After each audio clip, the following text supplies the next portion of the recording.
What happens in the sky affects life down here on Earth. The Celestial Compass shows you how and guides your way with astrology you can use from professional astrologer Kathy Biehl. Every episode features her light-hearted, practical forecasts and navigational tips, blended with humor, optimism, and a love of patterns, symbolism, and pop culture references. Kathy translates technicalities into concepts that apply to real life.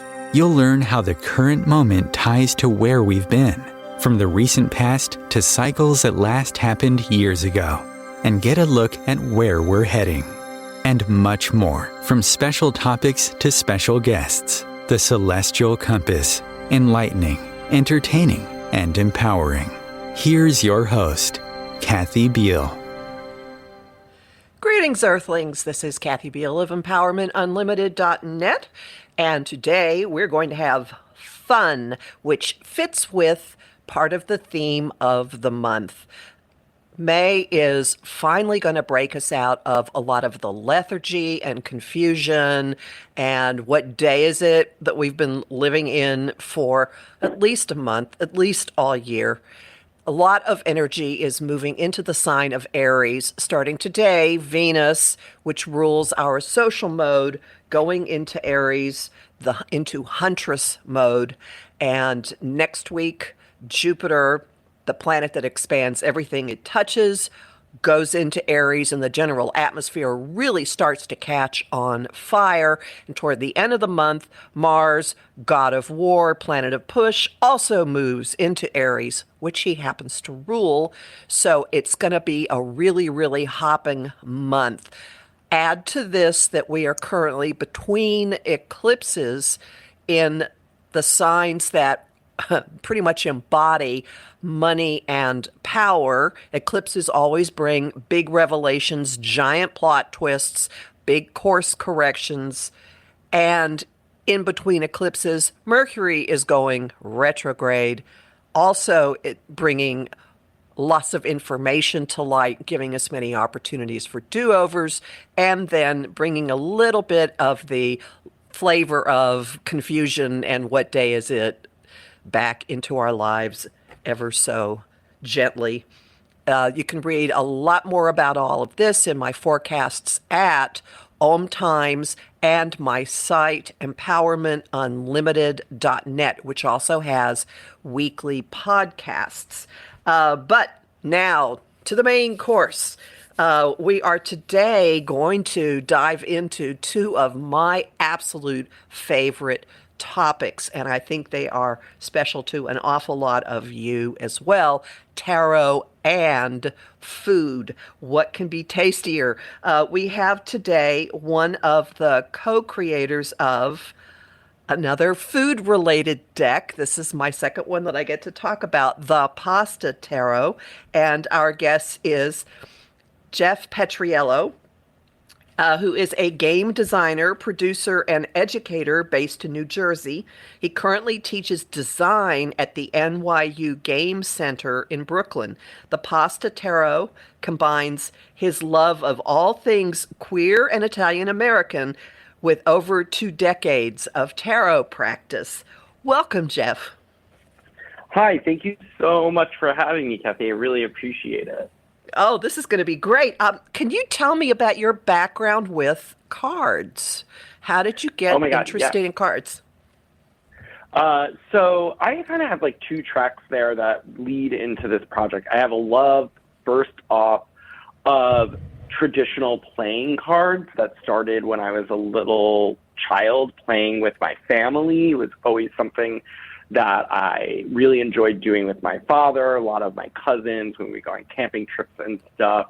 And I always had a real love for that. And then when I was in high school, I got my first tarot deck. It was like a Celtic-themed tarot deck. I think I got it at like Barnes & Noble. And I was like very intrigued by the concept of using cards, not just to play games, but to tell stories and to use them for divination. So that's kind of how I got into it. I bought a few other non-traditional decks over the course of the next few years. And then it wasn't until I got into sort of my late 20s and started really using the tarot as a tool to practice articulating my intuitions as I was like experiencing a difficulty with that in the workplace, that I dived really hardcore back into it. And then, the past 2 years I had been working on the pasta tarot, deciding to try making my own. Before we get to designing your own deck, your co-creator in this project, Rob Trulia, did I get his name right? Yes. Yay! A very vestigial Italian. Actually, it's more like Latin. How did the two of you start thinking that pasta shapes might have some kind of meaning? Is that where this started? So it actually was inspired by something that Rob was doing. So Rob and I were introduced through a mutual friend on our way to a drag convention in Brooklyn called Bushwig. And our friend was like, you guys should talk. You really get along. You have a lot in common. And we really did. So I started, following him on Instagram and stuff like that. And then got to know his drag persona, Issa Mia-Mario, who's just a delight, a little bit more. And one of the things that they would do online was read what they were calling reading people's pasta shapes. They would ask people a few questions online about their character, maybe what they look like, and in response, they would give you a pasta shape that you were sort of spiritually aligned with some reasoning. And so I saw one day that Rob was going to be doing this in person, actually at a venue that he now works for, a place called Pop-Up Grocer in Manhattan. And I went to go see him do it in person. There was a line to talk to Rob and get your pasta shape read. For about 40 minutes, people were waiting, and everyone was so happy. And I was like, my mind just exploded. I was like, I had no idea that pasta shapes had these sort of like spiritual properties that you can access them. Like, I just wanted to pick his brain so much. And, my main go-to sort of metaphysical tool is tarot. So of course, as soon as I hear this, I just start thinking of the intersection between the two, and, was like, I have an idea for this project. Would you want to work on it? And Rob was like, definitely. So that's kind of how it happened. And he calls himself a pasta oracle? A pasta aura reading. He doesn't call himself a pasta oracle. I've never seen anyone else do this. Neither had he. So, there's no like official name for it, I guess, or anything like that. But yeah, that's kind of how it started. So this idea of pasta shapes being something that could apply to a person, is this the genesis of the re-envisioning of the 4 suits in the pasta tarot? So that's an interesting question. I'm going to say no, that was not the genesis of the suits. We actually started with all of these pasta shapes, these spiritual associations, writing it all down in like a big document, me downloading from him. He had never read or been introduced to tarot, so he was downloading a lot of information from me. And then we kind of were like, okay, how do we want to structure this deck? Who is the audience? What do we want to do? And through those conversations, it became clear that we were really interested in making something that was very accessible and approachable to folks. And that's when we sort of decided that we wanted to really continue the tradition of the Rider-Waite Pamela Coleman Smith deck. And so that's when we sort of started making structural decisions as to like how the deck would be designed. And the suits came out of those discussions, if that makes sense. And each suit is a category of pasta types. Yeah. Based on their common shape. Okay. Yes, so the suit of lunga, or long pasta, is our analog for the suit of swords. There's the suit of corta, or short pasta, which is our analog for wands. We also have the suit of minuta, which is tiny pasta.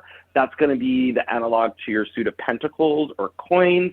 And then finally, we have the suit of ripienna, which is stuffed pastas, filled pastas. And that's our analog to the suit of cups. So you call that, you use the labeling matters of the, and then fill in the blank, Yes. matters of the heart instead of cups. Yeah, Matters so of the spirit. Okay. Mm-hmm.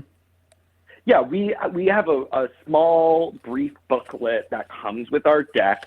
It does shout out explicitly those analogs. Like it says, if you're used to the suit of wands, you can look to the suit of corta in this deck. But then, yes, we kind of came up with headings for each suit for folks who might not be familiar with tarot, just to start thinking in a general sense about the categories that we were sort of thinking about as we put it together. And then people can look in, each suit has names of pasta types that will be familiar to some people, like linguine and spaghetti and absolutely, sure manicotti, and my favorite farfalla has got to be in here somewhere. There we yes. go, farfallina. And then you also carried this over into the design of the Major Arcana. Yes. So originally, the Major Arcana was going to be things associated with pasta, but not pasta itself. It was going to be things like colanders and wooden spoons and basil and sauces, things like that. But we wound up, as we continued to design, really loving, again, the idea of this being very accessible, also kind of being an entry point for folks who maybe have never read tarot before. So we wanted to keep ultimately pretty close to the traditional Major Arcana. And what we wound up doing was twisting each of those archetypes to something kind of pasta related or visually pasta adjacent, and then make sure we added a pasta to every single card. So there is at least one pasta shape in each Major Arcana, although those cards are traditionally titled as they would be in your Rider-Waite Pamela Coleman-Smith deck. And I'm looking at the tower, which is just exploding with pasta. It's hysterical. So the tower is one of my favorite cards. I know people can't look at it right now, but you can imagine in your head a nighttime shot of the Leaning Tower of Pisa being struck by lightning and finally falling over. But in the foreground, over all of that scene, is just an absolute deluge of pasta shapes. And an astute reader will note that all of those shapes actually belong to the suit of corta. They're all short pastas. So it's actually a rain of fire as well, which I love. God is in the details. And then the world has spaghetti and meatballs and a nice big piece of basil, looks like. Yes. On top of the world. Yes. The world, we wanted to be sort of symbolic of the whole vibe of the deck. So we couldn't think of anything more, recognizable than that bowl, which is, in this case, the actual globe, filled with spaghetti and meatballs. And the wreath that's around the world is, oh my goodness, I just noticed. The four corners, there's a tomato, there's a garlic bulb, is that basil, and then there's that a giant pot for like a colander. Pasta. Yeah. Oh, that's a colander. Oh my goodness. Okay. And just out of curiosity, in Judgment, is that Nona? The angel with the wing? Nona appears actually twice in the Major Arcana. She's both the Magician and Judgment. And explain to all the people in the Midwest what in the world Nona is. Nona is the Italian word for grandma. And, especially this deck is explicitly Italian American. Rob and I both grew up as Italian American queer folks in the tri-state area. It's very much informed by that culture, not necessarily like Italy Italian. So there's all different sorts of traditions. But for us, our Nona was like the matriarch of our family, the person who sort of, holds things together, cooks for everyone, brings everyone together. I was very lucky to have a really powerful and incredibly resilient grandmother myself on my mom's side, the Sicilian side, who really represented that. So we wanted her to be present, absolutely, in the deck. I'm getting lost looking at these cards. There is a giant casserole dish. Looks like it's stuffed shells with an open oven.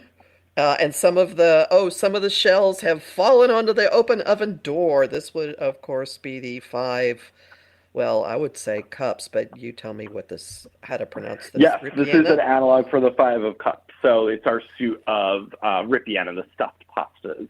Basically, because, the stuffed pastas can be filled, just like a cup can be filled. So that's kind of how we decided on that category. And yeah, very much a card about loss, but also appreciating those 2 stuffed shells you still have left. Yes, you can still eat them, even though there are 2 that you're going to have to clean up off the door. I'm just flipping through this. Oh my goodness. Okay. 3 of Lunga. What are these bamboo skewers through a tomato for the 3 Those are swords? Actually, those are going to be actual linguine, I believe. That goes through a big juicy tomato. Yeah. Tomato. And with that, we need to take our first break. We'll be back. Hang on, everybody. Come on back.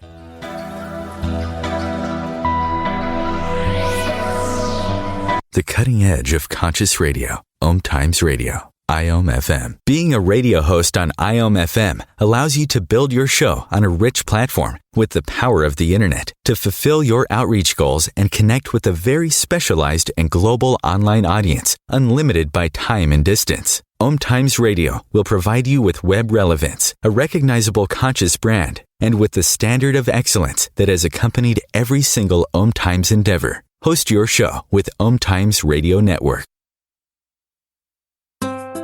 Grab a cup of tea or a glass of wine and tune in for Inspired Conversations with publisher Linda Joy on Tuesdays at 2 p.m. Eastern.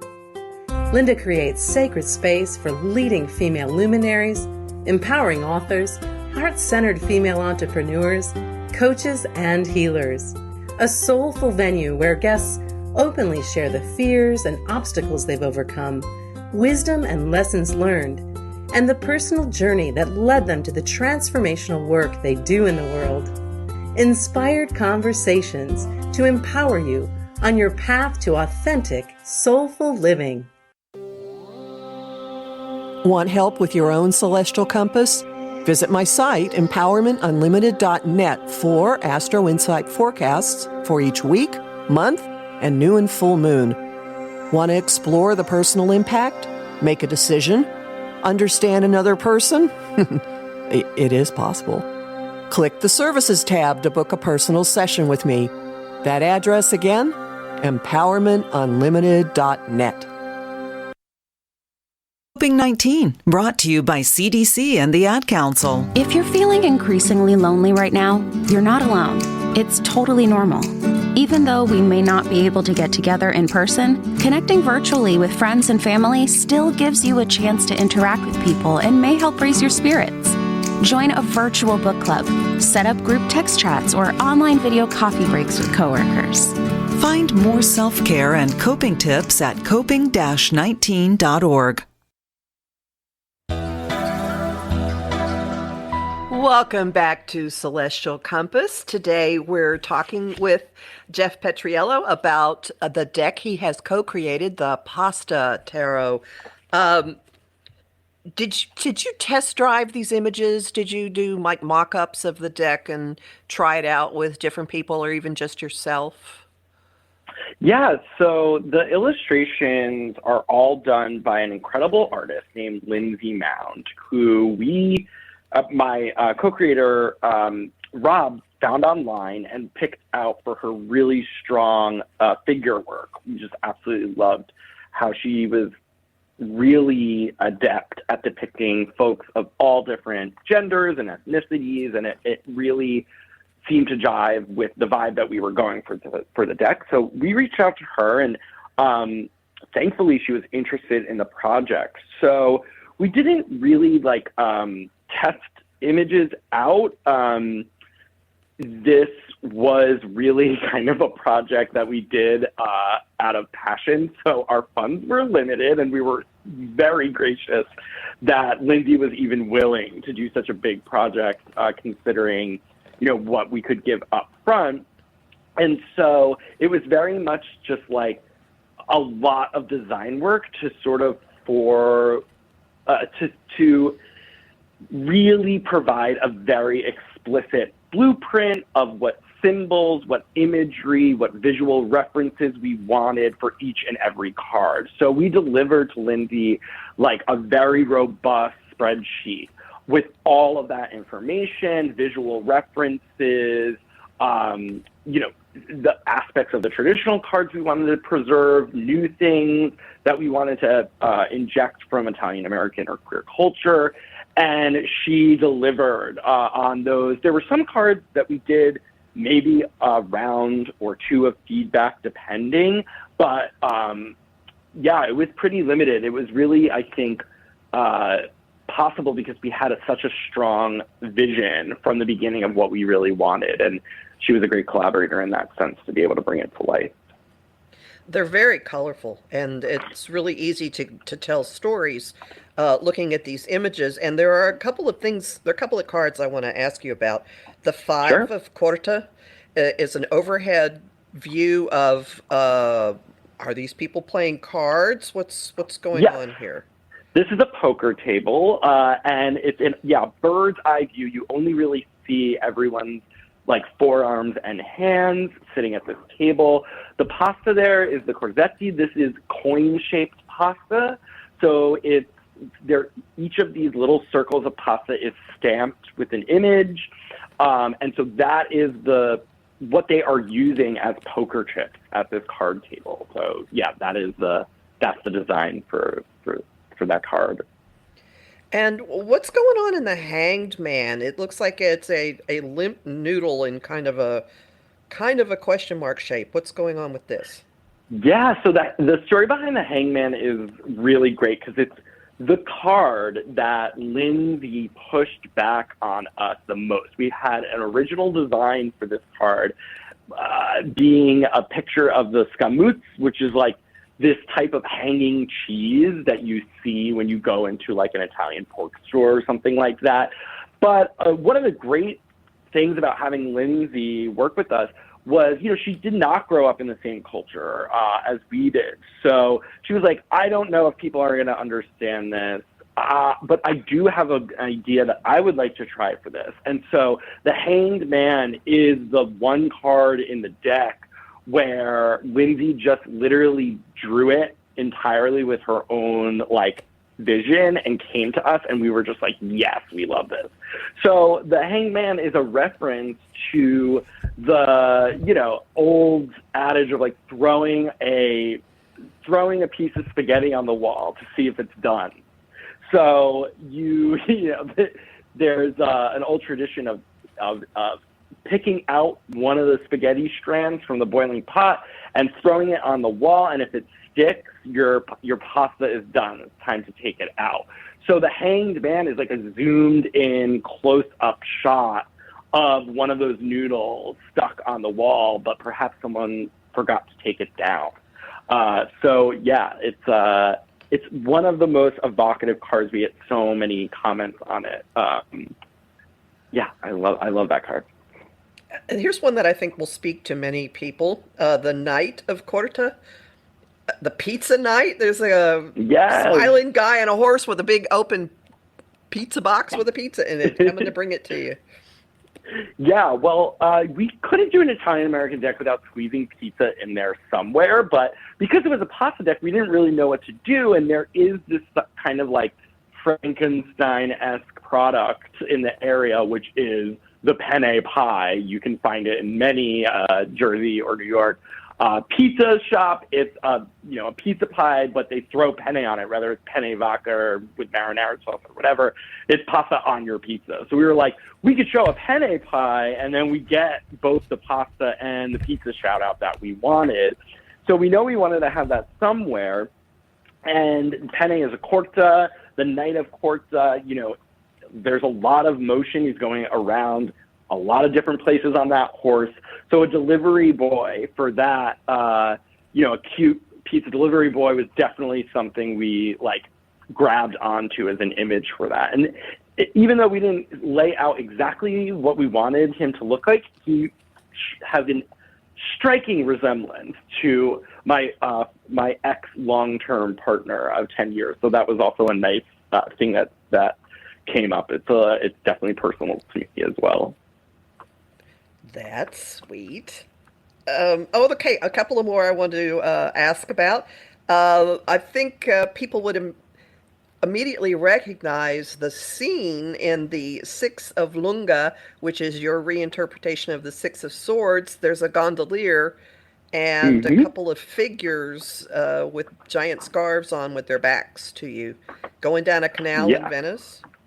Absolutely. Again, even though this is an Italian-American deck, part of that experience is going to Italy at some point, going back to the homeland. And Venice is always a spot that a lot of folks go to, when they make that trip. And so, I remember going to Venice for the first time and just being completely struck by just how magical of a town and sort of how impossible it seems just existing. And so I wanted to get that in there. And this, this image of the gondolier, which is so iconic to that experience, felt like a really simple analog to that, the person steering that boat in the traditional rider-waite version of this card. So yeah, I love that one. And these, they might be no-nos, they might just be people with headscarves, who knows, but they're taking their crates of bucciate with them. They have enough pasta to feed a village no matter where they're going with them. So I love Oh, that's what's in the boxes. Okay. Yeah. And then the Nine of Lunga, the analog to the Nine of Swords, is is this a serving bowl that's hit the ground and has broken into pieces? That gives us my sister's China pattern. This is an actual China pattern. Yeah, well, we wanted the tragedy, in this card, this sort of anxiety that just falls out from something sort of out of your control or something unexpected. We wanted a lot of darkness in this card. I know it's traditionally associated with nightmares or insomnia. So we wanted it to be dark feeling. That's why the pasta there is spaghetti nero. It's your squid ink pasta to help contribute to that color block on that card. We squeezed in the astrological icons on the tile floor, which is reminiscent of the blanket pattern on the original card design. Oh, you're and then, right. Of course, the bowl being nice and broken, I mean, there's tragedy in that. But this is also a reference to one of my favorite poems called The Broken Bowl by James Merrill, which I just think is one of the most beautiful things I ever read. And so that image to me is so poignant and tragic, and I wanted to get it in there. And then I'd like to talk about two that are kind of antithetical to that. The 10 of Ripienna looks like a pride parade. What is going on in this? So, yeah, I mean, one of the important things about this deck was that Rob and I, again, have this shared experience of being queer men that grew up in an Italian-American environment. And when we started out this design process, it was very much just like about pasta, about our love for these shapes, about combining Rob's, pasta aura readings with my tarot experience. But over time and through the process of designing it, it really became a way that we connected in a way that, like, I don't think either of us, I can't speak to him, but at least for me, never really had with another Italian-American person. Like, there's a lot of aspects of that culture that can come off like toxically masculine or misogynist or just not necessarily queer friendly. I'm not saying that's the culture as a whole, but that certainly, was part of my experience growing up in New Jersey, going down the shore. I didn't see a lot of queer people in my culture that I could look up to, let alone have conversations with. So this process was really special in that Rob and I had that experience with each other. And so as we continued to design, we realized how important that it was to create this deck, not just as an accessible point for anyone to jump in, tarot beginners, Italian-American folks, pasta lovers, but also to be a beacon for other folks like us to see and have and know that there were other people, in this culture who relate to them, who exist, that we are here and we are a part of it. So having something as explicitly queer as a pride parade with some of our trans women of color activist icons featured in the foreground was a very conscious decision for us to replace that traditional 10 of Cups cards, which is pretty heteronormative if you look at it through a queer lens. And so we wanted to replace that idea of the ultimate familial domestic bliss with one of found family and community. So yeah, that was a really important card to us. And the rainbow in the 10 of Cups is a big cluster of balloons forming the rainbow. Yeah. That was very convenient for us, right? Even though that fantasy, that vision is heteronormative, you have that sort of divine promise of the rainbow, which of course has become a symbol of pride for our community. So it was very easy to preserve that and find an analog for fitting it into the image.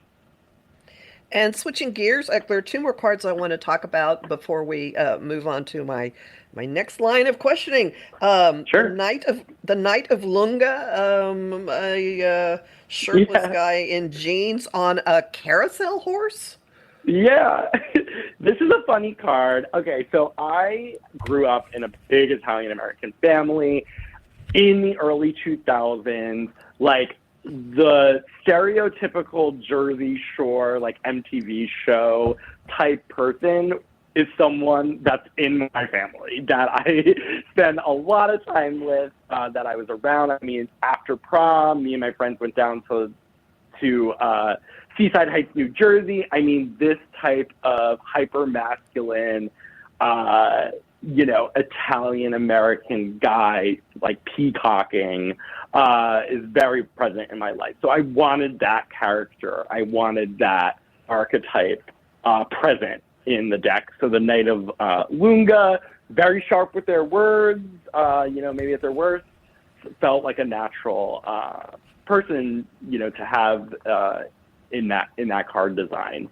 But he's on a carousel horse, so he's not really going anywhere. Not really going anywhere. Yeah, I do think that's a pretty unique depiction of that card, like, because a carousel, it is moving, right? But you're really not making traction. So I think it's, an allusion to how fun it can feel, that night energy, how exciting it could be, how flashy it can be, but ultimately, without a little bit more experience and time, that energy could wind up maybe bringing you around in circles, right? So it's kind of a little metaphor for that.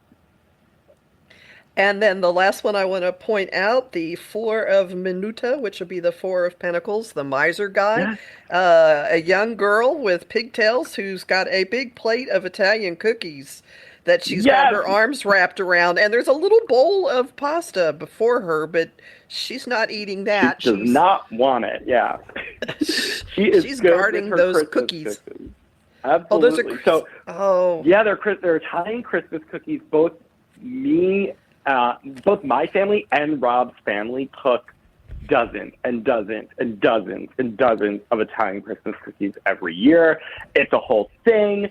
Trading them, guarding them with your life, making sure you get your share of Aunt Fran's rainbow cookies, or your cousin's pinoli nut cookies, whatever it is. It really is a power grab that time of year to get what you want. And it's so amazing, all of that work that the bakers in our family do to create it. But yeah, I mean, this little girl is ignoring that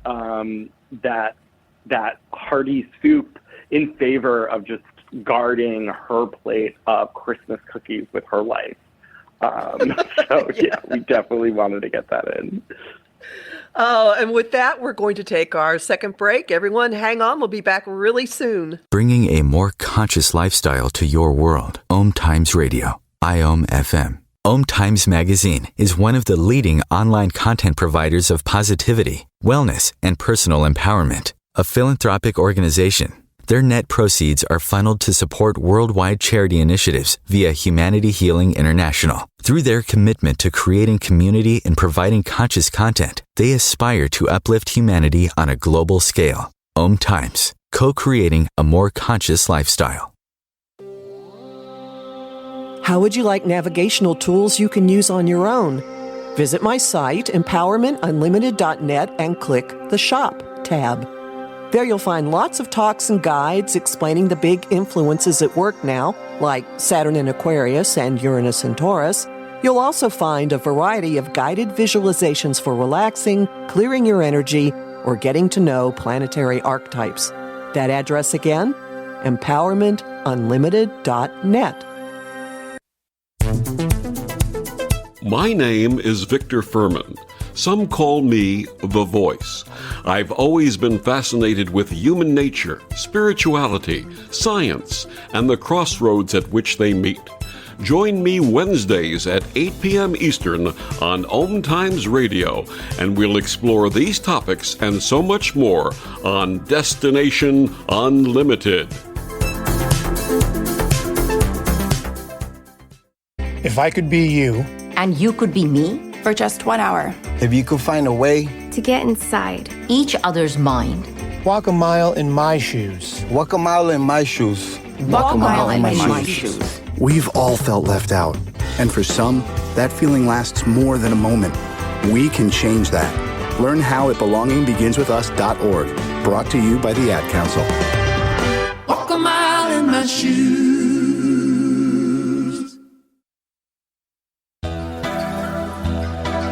Welcome back to Celestial Compass. Today we are talking with Jeff Petriello about the deck he co-created, the Pasta Tarot. And I'm wondering, do you have any spreads, card layouts that you specifically use with this deck, or do you just use general ones? Yeah, so we actually created 2 spreads for the Pasta Tarot. We call it the Pasta Spread and the Mangiamo Spread. So the Pasta Spread is a very simple 3-card spread that we hope is accessible, again, to folks who maybe have never even picked up a tarot deck. And it consists of the flour, the water, and the salt, the 3 most basic pasta ingredients. So the first card, your flour, is going to be the sort of what we call like the stuff of your question, what it's made up of, to give you sort of insight into the present moment of whatever it is you're asking about. The water, being symbolic traditionally in the tarot of sort of the subconscious, oftentimes pointing to what's under the surface, is going to be that element to the situation as well. Maybe what you're not looking at, what you're not paying attention, what you don't see about your situation. And then the salt is a little spice that you add to this. It could be an indication of what's to come, or calling out, some particular piece of advice or element of the situation that you can grab onto to help move forward in the best way, depending on what it is you're asking. And then our Mangiamo spread is a spread that actually is meant to help you decide what to eat for dinner. So the first card, yeah, it's pretty fun. We've done it a couple times. But the first card would be the pasta. So you can either draw that randomly, and as long as it is a minor arcana card, you'll get a very explicit name of a pasta. If it's a major card, you kind of hunt around for which one it is. But you can also start that spread with a pasta that you already have in the cupboard, right? And just pull it out. And then the next card would be a little divination into whatever sauce you should have for that pasta. So the other day we did this, and the mafalde came up in a beautiful mushroom sauce, so we went ahead and made that. But yeah, that's supposed to serve as a hint for, how you would dress the pasta. And then the third card is sort of your rogue element to the meal. So you can pull a card up and it might have a glass of wine in it, and you're encouraged to go out and get that red or white wine, depending on which one it is. It might be that you pull the Wheel of Fortune and you see 4 plates when you were only intending to have 2, and it might be encouraging you to make a phone call and invite one of your 2 of your friends over to help to join you in your meal. Or it just could be a beautiful landscape or setting that inspires your table setting, for instance, or the music that you put on that night. So, yeah, the Mangiamo spread is pretty fun. So could we do the 3-card spread for the collective right now? Yeah, for anybody absolutely. Who's listening? I would be happy to. Could you have the deck in front of you?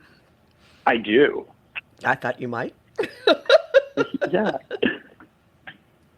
Sure. So what might we ask? What are we looking for here? Well, let's see.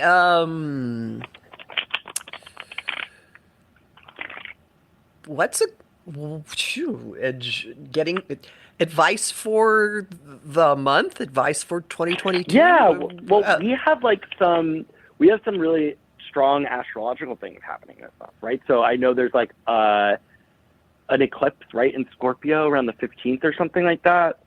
Yep. Yeah, so, I mean, maybe we can ask, very basic, how can we make best use of the eclipse energy that's coming in this month? That's always a little intense, right? Does that sound all right? Go for it. Okay, cool. So yeah, I am just shuffling, and normally when I do readings remotely, whoever I'm reading with, I continue to shuffle and ask them to reflect on the question. And when you're feeling good about it, just let me know and I will stop. So just take a moment to reflect on that eclipse energy and let me know when I should stop shuffling, Kathy. Okay, right now. Okay, cool. And then I usually divide the deck into 3 piles, 1, 2, or 3. Which one should I put on top? 2. 2, nice. Okay, so we're going to draw the first card as our pasta. This is the 6 of Minuta in reverse. This is our alphabet pasta. Our Mercury retrograde, that's perfect. There you go. And then the water here, remember what's kind of under the surface here, is our Major Arcana number 9, the Hermit, which in the Pasta Tarot deck is depicted by an elderly gentleman up on the hill, leaving what looks like a picnic behind with pasta-shaped clouds in the background. And then the salt, we have the 2 of Minuta, which is our farfalline, our tiny farfalle, which is a kind of an abstract card for the deck. It depicts a farfalline with the infinity symbol wrapped around it, floating over a beautiful sunset or sunrise ocean. So these are the three cards we have. So again, the flower, what our question is sort of made up of is the Six of Minuta, the water being the Hermit, what's under the surface there, and then the salt, maybe an insight into what's to come, is our Two of Minuta. And again, the Minuta suit is our analog for pentacles or coins. So, and if you may or may not be familiar with, the Hermit is traditionally associated with the astrological sign Virgo. So we actually have 3 Earth energy cards out in this spread, which is extremely unlikely statistically. So I just want to take note of that right off the bat. We are dealing with an eclipse energy that may affect us as listeners to your show, much more in a practical sense, is in terms of our bodies and what's around us in our home life, rather than in an emotional or spiritual one, as we might with some other suits. So I just wanted to note that.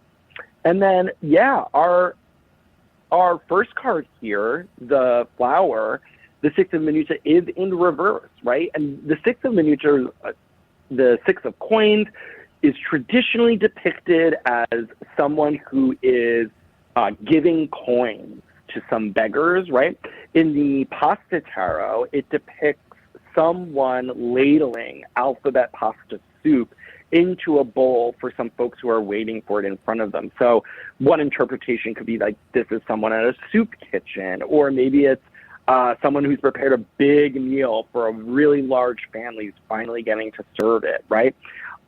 Generally speaking, this card is, in my opinion, about the exchanging of resources, the exchanging of power between folks where there was an imbalance previously. So to me, to have this in reverse when we're asking about this month's eclipse, it very much speaks to a difficulty in the exchanging of that power dynamic that this eclipse might help push to fall out, right? So whether you've been frustrated that you don't think you're getting what you deserve, or you feel like someone's been taking advantage of you, perhaps that is finally reaching a tension point, and this eclipse energy can really clear out that difficult, unfair, perhaps unjust circumstance that you're in, and we can kind of see with the rest of these cards what might fall out from it. So the second card here, the Hermit, our water, the water element to our pasta that we're cooking up here, is kind of what's under the surface, what we might not want to talk about, maybe what you need but you can't see yet. And the Hermit is very much a card about, to me, what you can learn when you're on your own, right? What those moments of solitude or conscience isolation, what they can bring you, whether that's going back to school to study something, or just really focusing in a very disciplined way on a project that's just yours, or a new hobby that you're trying to build, right? This is about going in to ourselves, saying no sometimes to requests that are coming in around us and from other people, and really focusing on that self-improvement and self-development. Remember, Virgo is all about the details here, so this is about practice. It's about doing something on your own over and over again to learn from it. So I think after the fallout of this weird power dynamic, which is definitely something that's between multiple people, in my opinion, you have this moment that maybe you're not expecting in such a busy month, where you're really being called to listen to yourself and practice yourself and get out, perhaps, of those difficult situations and really sink in to whatever your passion is, where your intuition is guiding you to go. That doesn't necessarily include the folks that just fell out in that situation or the other people in your life. It could be a really productive moment for you to do inner work alone in a safe way. And then our salt here, this Two of Minuta, is very much a card about indecision or making a decision or rolling with sort of the punches here. I think of both this card and the Two of Lunger, the Two of Swords, very much about decision making, whereas the Two of Swords, it seems kind of like an unsustainable situation where you do kind of have to make this difficult choice. With the Two of Minuta to me, which normally depicts like a juggler juggling these big coins in the air, it's kind of like, even if it is a difficult decision, you can't go wrong with it. I think these rolling waves remind us that there's up and down, that there's good and bad with every decision we make. So don't overthink this one. So I think like as we come out of the eclipse season, maybe whatever path has opened up before you through the Hermit moment that you might go through, you might be called to make some decisions that feel difficult or consequential. And I think this card is pointing you to just trust your instincts here and know that no matter which way you go, there's going to be good and bad situations that can come out of it. So just go with what feels right, and help push this story along for you, whatever it is. Don't linger too much in that place of indecision. So, yeah, I think that's kind of what I see with this 3-card pasta reading. And it interestingly parallels so much that's going on with this particular eclipse, because it does deal with big power and hidden, and ending a chapter and getting a lot of revelations about things that have been going on behind the scenes, below the surface, big power moves, maybe betrayal, maybe a lot to do with like, what have you been investing in and what are you getting out of it? And and it, because Scorpio, it naturally rules the house of joint resources or other people's money. And a lunar eclipse brings a lot of information to light, and also is like it's a supersized full moon. And when it's in Scorpio, it can be really, really feral, actually, because there's something so primal, things roaring up out of the depths that conscious mind doesn't have any control over. So that part feels like that's very much what the situation's going to be. There. Yeah, and that again, certainly speaks to those types of things. And Mercury will be retrograde, so that I immediately thought of the alphabet pasta representing letters, messages, which can get kind of jumbled up. Mm-hmm. Definitely. Yeah, so the fallout from that is intense, right? But I think one thing that I love about that card is, it's a 6. There's still so much left of that journey, right? It might be the ending of these difficult or unfair circumstances and these revelations that are hard to grasp or deal with, but ultimately it's a necessary step in your journey, right? Of figuring the way these things ultimately should go for you. And I think the Hermit is giving us a tool to process that information with here, which I love. And couldn't that also be an older, wiser person that you go to get insight from? Absolutely. If you have a mentor, especially someone who you feel like you've literally learned information from, they could be a really strong resource for you. When we were creating this particular Hermit, we were referencing the idea that until relatively recently in language history, there was no word for privacy in Italian. And there's a reason for that, because even when I was growing up, there was no locks on our bedrooms. Like, if I was upstairs in my room for more than 5, my mom would be like, "What are you doing out there? Why aren't you in the kitchen?" Like, there is this idea of being always together. That's could be so wonderful about family and those relationships. But this card is about someone who's making the decision to walk away from that family endeavor, from that picnic that they're having, and saying, "Hey, I need a moment for myself. And it's totally okay that I go over here and daydream and have a quiet moment. That is all right." So this card was very much for us about the permission to do so in a culture that sometimes feels impossible to do stuff like that. And it fits wonderfully. And we're starting to get to the end of our time together. Sure. So thank you so much for talking so much about your deck. And the website is thepastatarot.com. Is that correct? Yes. Yes, thepastatarot.com. You can purchase the deck right now if you'd like. And on Instagram, because your Instagram posts, your stories are great. Yes. What's your Instagram handle? We are also The Pasta Tarot on Instagram as well. And definitely follow us. We also have a Discord channel you can find a link to on our Instagram page. We would love for you to join the Discord community. And definitely pay attention because there is some really great Pasta Tarot news coming your way for the end of the year. We're really excited to share it. Thank you for being with us. Thank you, Kathy. It was a pleasure. Okay. Bye, all. Bye.